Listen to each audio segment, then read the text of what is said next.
Hi guys, it is Tuesday, it's February 14th, it's Valentine's Day, and it's AMA. Little different of a format today. Today we're doing pre-recorded, but same process. Please leave comments, questions, because we're diving into a topic that I've been receiving a lot of LinkedIn questions about, and I'm excited to go ahead and answer it. So I'm actually going to read you exactly what this gentleman wrote to me, just so you get the context of what he was saying, and then I'm going to go ahead and give my answer for it.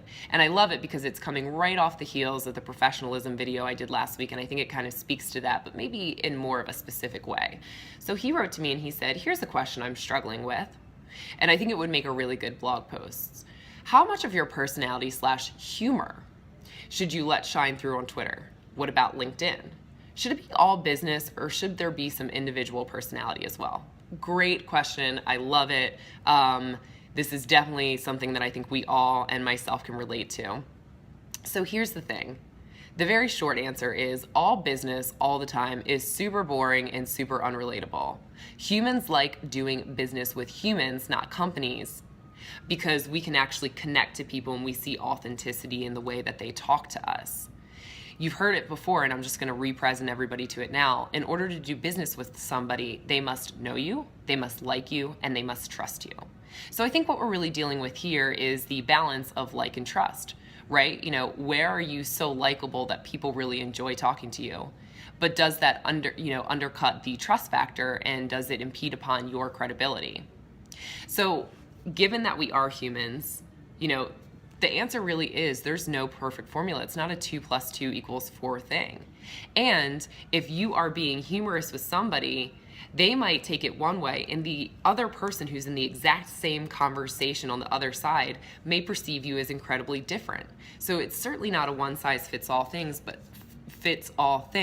but I do think that there are some tactics that you can put in play to check yourself to make sure that, yes, okay, if you're a funny person, use that. That can definitely be a part of your brand, but don't, go overboard and let it erode your credibility. So here's what I recommend, and here's what I've started putting in place as well.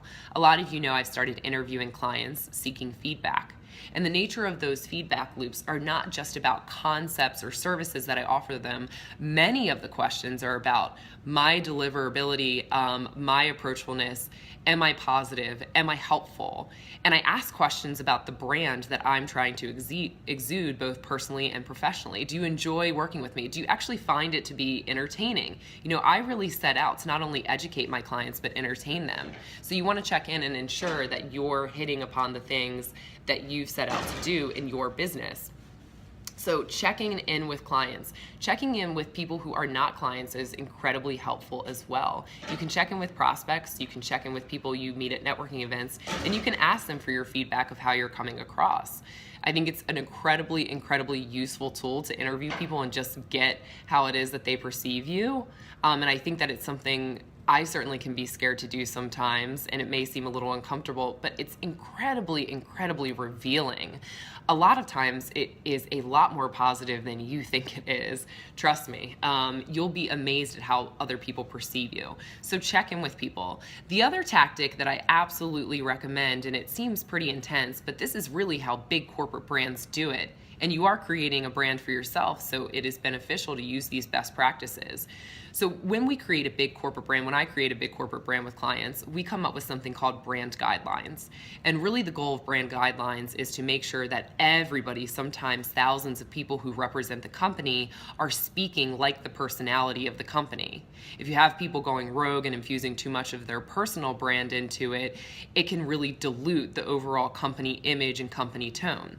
So we sit down with leadership teams and even employees at offices and outline the brand's personality.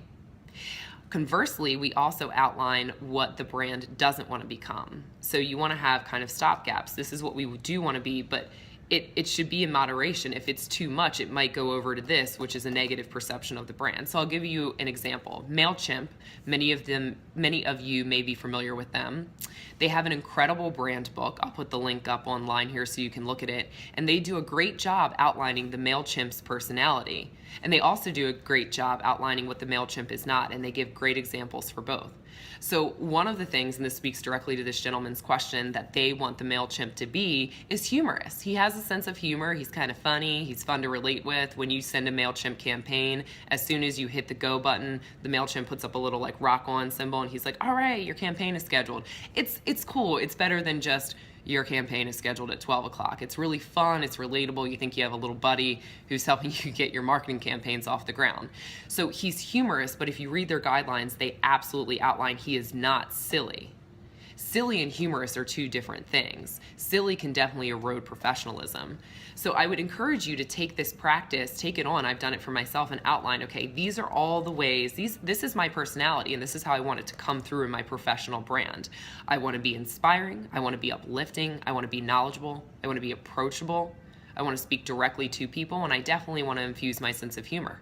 Great, write that down. Then in a column, write what you don't want to be. I don't want to talk over people's heads.